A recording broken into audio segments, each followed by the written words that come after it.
جماعت اہل سنت تحریک لبیک پاکستان سنی تحریک کی زیر اہتمام علامہ خادم حسین رضوی کی عظیم دینی و ملی خدمات کے اعتراف میں المدینہ مسجد ٹاؤن شپ میں تعزیتی اجلاس ہوا، جس میں سنی تحریک پنجاب کے صدر علامہ مجاہد عبدالرسول خان قادری، پیر ذوالفقار مصطفیٰ ہاشمی، پیر سید شہوار محمد عثمانی، علامہ محمد عاقف قادری، سید افتخار شاہ بخاری، پروفیسر علامہ خلیق احمد اوان، مفتی غلام حسن قادری، علامہ غلام شبیر فاروقی اور پیر بشیر چمن سمیت دیگر علماء کرام نے خطاب کیا اور اہل علاقہ کی کثیر تعداد نے شرکت کی۔ علماء کرام نے حکومت سے مطالبہ کیا ہے کہ فرانس کے سفیر کو فوری ملک بدر کیا جائے۔ City one news T V سے گفتگو کرتے ہوئے علماء کرام نے کہا کہ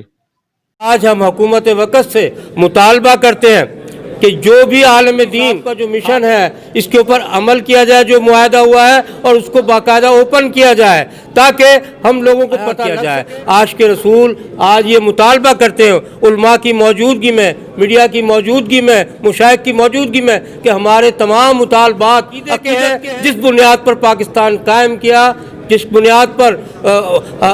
لا الہ الا اللہ محمد رسول اللہ کے نام پر قائم کیا گیا، اس نظام کو نافذ کیا جائے، ورنہ کہیں ایسا نہ ہو کہ اس کے ساتھ ساتھ کوئی اور حادثہ اپنا سفیر وہاں سے بلایا جائے اور دوسرا ان کا سفیر یہاں سے نکالا جائے، اور اگر ایسا نہ کیا گیا تو خدا نخواستہ کہیں ایسا نہ ہو، ایک امت پہلے ہی ایک بڑے امتحان سے گزر رہی ہے، تو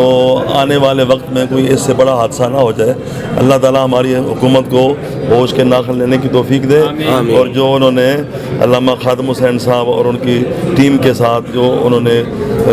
مذاکرات کیے تھے ان پر پورا اترنے کی توفیق دے۔ جو مطالبات پیش کیے ہیں حکومت پاکستان کو، ہم ان مطالبات کی تائید کرتے ہیں۔ حکومت نے اس میں ذرا بھر کوشش نہ کی یا کوئی شرارت کی ہے اس کام کو تہوبالا کرنے کے لیے۔ عظیم مشن تھا علامہ صاحب کا، جس کا مطالبہ کیا انہوں نے۔ فرانس کے سفیر کو یہاں سے نہ نکالا گیا اور اپنے سفیر کو وہاں سے نہ بلایا گیا، اس سے کہیں زیادہ تحریک چلے گی۔ علامہ صاحب، ہمارا عقیدہ ہے کہ علامہ صاحب ان کا مشن زندہ ہے اور انشاءاللہ زندہ رہے گا۔ کہ یہاں سے فوراً فرانس کے سفیر کو نکالا جائے اور وہاں سے اپنے سفیر کو، دنیا بھر میں معاملات ہوتے ہیں، ممالک اپنے سفیروں کو واپس بلاتے ہیں اور دوسرے ممالک کے سفیروں کو ملک بدر کیا جاتا ہے، مگر اس معاملے پر حکومت کی طرف سے ابھی کا مظاہرہ نہیں کیا گیا،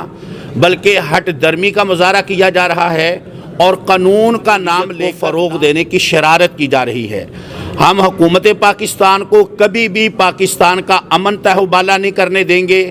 ہم حکومت پاکستان کو کبھی بھی اغیار چڑھانے کی اجازت نہیں دیں گے، ہم کبھی بھی حکومت پاکستان کو ایسی اجازت نہیں دیں گے کہ یہاں پر گستاخان رسول یا منکرین عقیدہ بنائی کی جائے۔ حکومت اپنا قبلہ درست کرے، ادارے اپنے دائرہ کار کے اندر کام کریں۔ سنی علماء اہل سنت و جماعت لبیک یا رسول اللہ کہنے والے زندہ ہیں، ناموس رسالت پر پہرا دیتے رہیں گے۔